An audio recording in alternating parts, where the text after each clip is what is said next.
भारत का पूर्वोत्तर हिस्सा किसी वंडरलैंड से कम नहीं है। इस जगह को नेचर का विशेष रूप से आशीर्वाद मिला है। यहाँ के 7 सिस्टर स्टेट अपने आप में अलग ही खासियत रखते हैं, जो भारत की खूबसूरती पर 4 चांद लगाते हैं। तो ऐसे में हम भी इनके बारे में कुछ जानने का प्रयास करते हैं। तो सबसे पहले बात करते हैं असम की, जिसे 26 जनवरी 1950 को राज्य का दर्जा मिला था। इसे पूर्वोत्तर भारत का प्रवेश द्वार कहा जाता है, यानी भारत के नॉर्थ ईस्टर्न पार्ट में एंट्री इसी राज्य से होकर मिलती है। दुनिया का सबसे बड़ा द्वीप माजुली द्वीप असम में ही स्थित है। यह राज्य देश का सबसे बड़ा चाय उत्पादक देश है, जहां देश की 50% चाय का उत्पादन होता है। इसके अलावा कामाख्या मंदिर, काजीरंगा राष्ट्रीय उद्यान, ब्रह्मपुत्र नदी, डिगबोई रिफाइनरी, इसके अलावा गोल्डन सिल्क के नाम से मशहूर मूंगा रेशम के लिए असम जाना जाता है। दूसरे नंबर पर बात करते हैं नागालैंड की, जिसका गठन 1 दिसंबर 1963 में भारत के 16वें राज्य के रूप में हुआ था। राजधानी कोहिमा तो सबसे बड़ा शहर दीमापुर है। यहाँ की 88% आबादी ईसाई धर्म को मानती है। दुनिया की सबसे तेज मिर्चों में से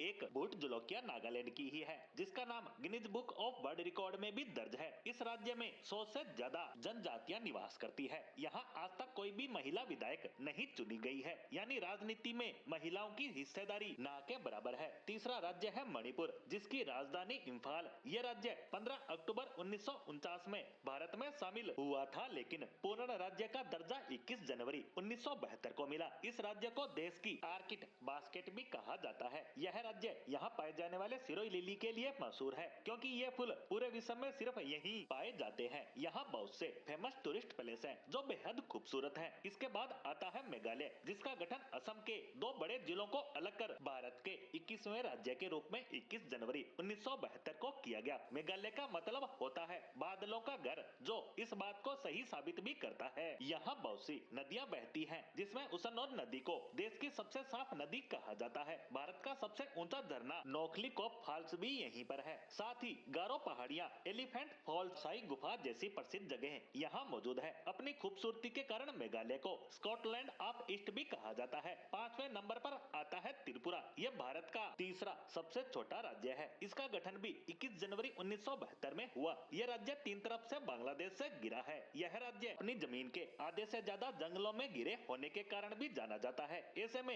ये टूरिस्टों को अपनी तरफ आकर्षित करता है। पूर्वोत्तर में गुवाहाटी के बाद त्रिपुरा की राजधानी अगरतला ही सबसे महत्वपूर्ण सिटी है। इसके बाद आता है अरुणाचल प्रदेश, जो 7 बहनों में सबसे बड़ी बहन है। इसे लैंड ऑफ डॉन भी कहा जाता है, जिसका मतलब है उगते सूर्य का घर, क्योंकि भारत में सबसे पहले सूरज अरुणाचल में ही उदय होता है। यहाँ सूर्य की पहली किरण सुबह 4:30 के करीब निकल जाती है, यानी अरुणाचल और गुजरात में सूरज निकलने का अंतर करीब 2 घंटे का है। चीन, म्यांमार और भूटान से इसकी अंतर्राष्ट्रीय सीमा लगती है। इसे भारत का फिनलैंड भी कहा जाता है। और सबसे अंत में है मिजोरम, जो 1972 तक असम का ही हिस्सा था। विश्व की करक यानी कैंसर रेखा इस राज्य के बीच से होकर गुजरती है। मिजोरम शब्द मोतम से मिलाया गया है, जिसका अर्थ है अकाल। दरअसल यहाँ लगभग 50 सालों बाद बांस में फूल आते हैं, और इन फूलों को खाने से चूहों की संख्या बढ़ने लगती है, क्योंकि इससे इनकी प्रजनन क्षमता काफी ज्यादा बढ़ जाती है, जिससे ये चूहे हर एक अनाज, यहाँ तक कि घरों में सुरक्षित रखे अनाज को भी नहीं छोड़ते, जिससे यहाँ अकाल जैसी स्थिति पैदा हो जाती है। इसके अलावा मिजोरम ब्लू माउंटेन और जंगलों के कारण भी फेमस है। कुल मिलाकर भारत के इन 7 सिस्टर स्टेट को खूबसूरती का नायाब तोहफा भी कहा जा सकता है।